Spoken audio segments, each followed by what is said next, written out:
Bismillahirrahmanirrahim. Alhamdulillah. Wassalatu wassalam ala ashrafil mursalin. Wa ala alihi wa sahbihi ajma'in. Sallallahu alayhi wa sallam. Collection Risal Nour. El-Kalimatu Saghira. Les petites paroles du grand érudit, du rénovateur, Mujaddid, du savantissime, du vérificateur, Muhaqqiq, Bedi'u Zaman, le savant du siècle. Bismillahirrahmanirrahim. Wa bihi nasta'in. Alhamdulillahi rabbil alamin. Wassalatu wassalam ala sayyidina Muhammadin wa ala alihi wa sahbihi ajma'in. Ô frère, tu m'as demandé quelques conseils. Comme tu es un soldat, écoute avec mon âme quelques vérités contenues dans 8 petites histoires sous forme de paraboles militaires. Parce que je trouve que mon âme a plus besoin de conseils que les autres.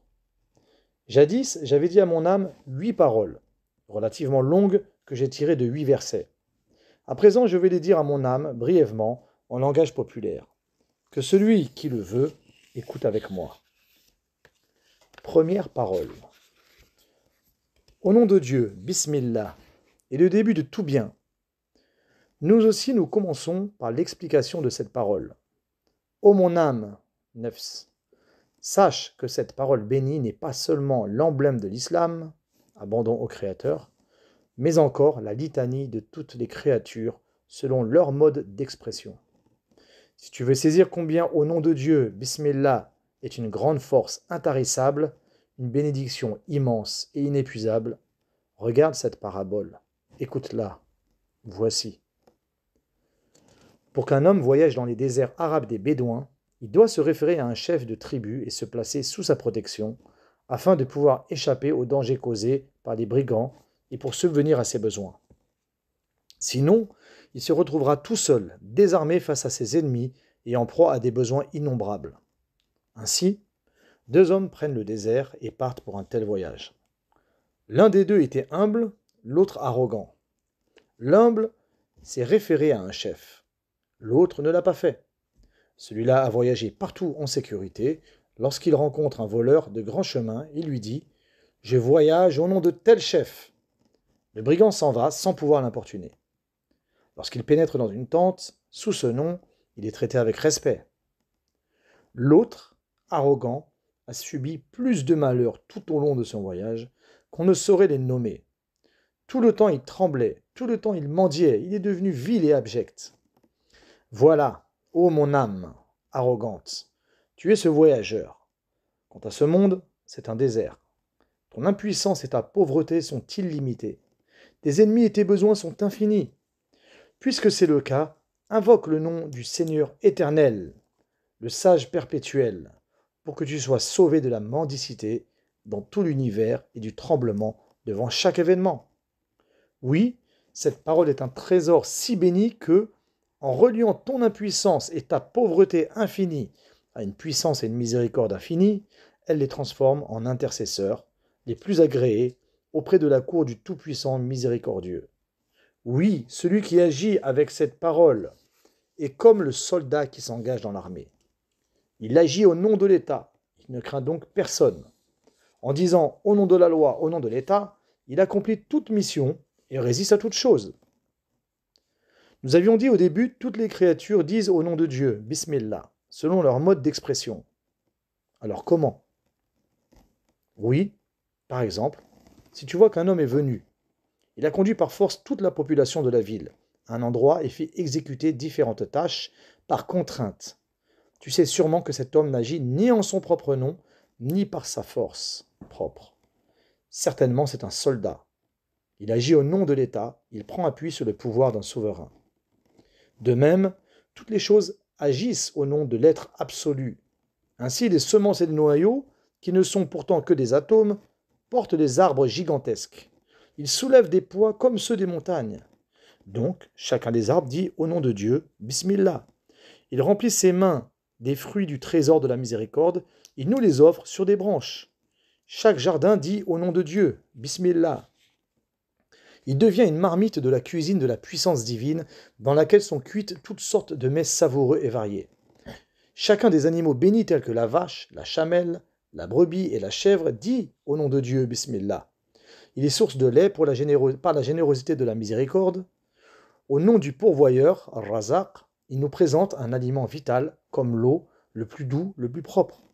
Les troncs et les racines de chaque arbre, les tiges et les racines de chaque herbe et de chaque plante dont la tendresse est semblable à la soie, disent Bismillah. En perçant la pierre et la terre dure, il les traverse en disant au nom de Dieu, Bismillah, au nom du miséricordieux, Ar-Rahman, tout leur devient facile.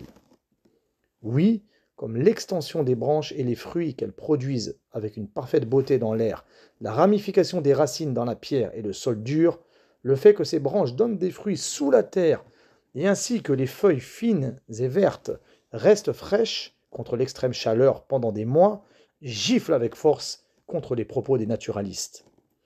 Tout cela met le doigt dans leur œil aveugle et dit « la solidité et la chaleur, dans lesquelles vous mettez votre confiance, agissent sous un ordre et ainsi, les racines aussi douces que la soie suivent cet ordre. Chacune d'elles, tel le bâton de Moïse, paix sur lui, obéit et transperce la pierre.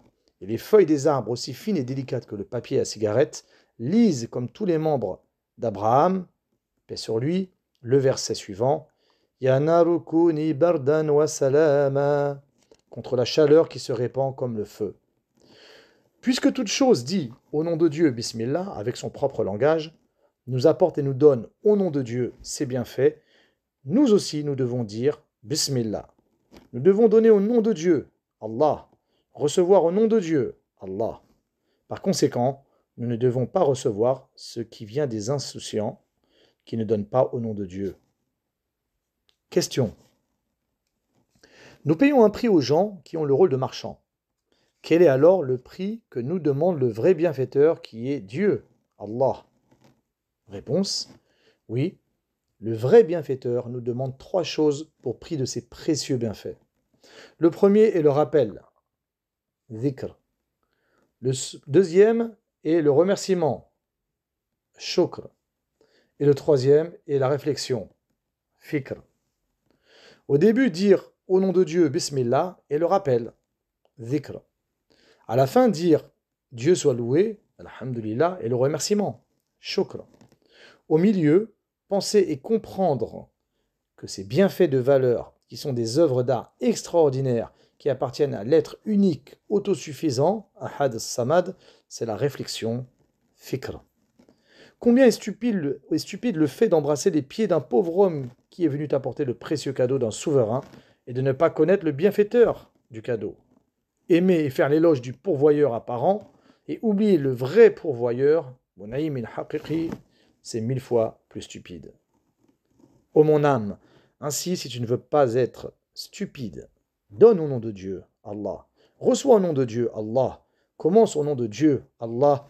Travaille au nom de Dieu, Allah. Et tu seras en paix.